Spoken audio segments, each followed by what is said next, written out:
உட்கார வைக்காமல் செங்கோட்டையின் கோவணம் கூட கட்டுவதில்லை என்கிற வீராப்பு பேசியிருக்கிறார் என்றெல்லாம் செங்கோட்டையனின் பேச்சை வைத்துக் கொண்டு தாவேக்காவினர்கள் இந்த துள்ளி குதிக்கிறார்கள்.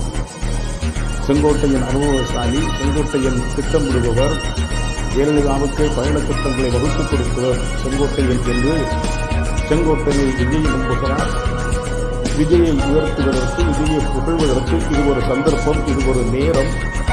அண்ணா திராவிட முன்னேற்றக் கழகத்தின் எதிர்ப்பும் அதிமுக தொண்டர்களின் தாக்குதலும் தன் மீது விழுந்துவிடக்கூடாது என்பதற்காக தான் அடைக்கலம் தேடி போன இடம் தமிழக வெற்றி கழகம்.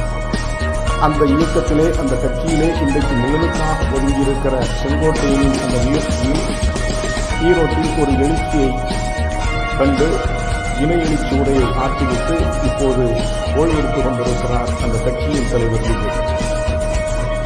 அரசியல் களத்தில் என்ன பேச வேண்டும், தேர்தல் பரப்புரைகளில் என்ன முழங்க வேண்டும், மக்கள் மன்றத்திலே என்ன பிரச்சனையை எடுத்து வைக்க வேண்டும் என்று இதுவரைக்கும் அந்த கட்சியை தொடங்கியதற்கு பிறகு எடுத்துச் சொல்லுவதற்கோ அறிவுரை கூறுவதற்கோ தமிழக வெற்றிக் கழகத்திலே எவனாவது இரண்டாம் கட்ட தலைவர்கள் இருக்கிறார்களா என்றால் இல்லை.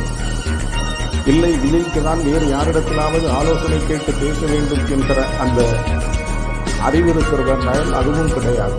சினிமாவிலே ஸ்கிரிப்டை பார்த்து படிப்பதைப் போல எவரோ எழுதி கொடுக்கிற அந்த ஸ்கிரிப்டை தன்னுடைய பிரச்சார வாகனத்திலே மேலே வைத்துக் கொண்டு அதை பார்த்து படித்து அதுவும் தப்பாக படித்து என்ன பேச வேண்டும் என்பதை பேச தெரியாமல் உளறி கொட்டி ஆவேசமாக, ஆக்ரோஷமாக, ஏதோ மூச்சு முட்டுகிறவனைப் போல தம் கட்டி பேசி தமிழ்நாட்டிலே ஒரு பெரிய எழுச்சியை ஏற்படுத்துகிறவனை மாதிரி பேசிவிட்டு போயிருக்கிறார். வார்த்தைக்கு வார்த்தை, சொல்லுக்கு சொல், பேச்சுக்கு பேச்சு.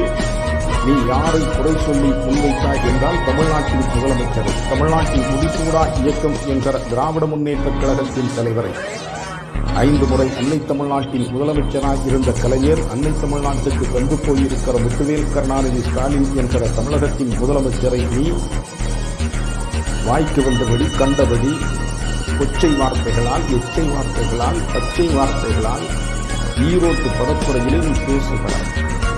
அவரை பேசுவதற்கு உனக்கு தகுதியோ தரமோ தராதரமோ கிடையாது. நீ ஒரு தொடை நடுங்கி. அவர் தியாகம் செய்தவர், அவர் ஒரு துணிச்சல்காரர்.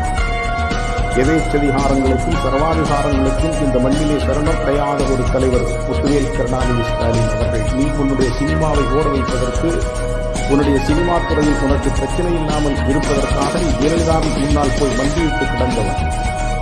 வடநாட்டிலே போய் மணிக்கணக்கிலே காவல் நின்று, காத்து நின்று அந்த அம்மையாரை சந்திப்பதற்கு கூட முடியாமல் நீ நின்றவன்.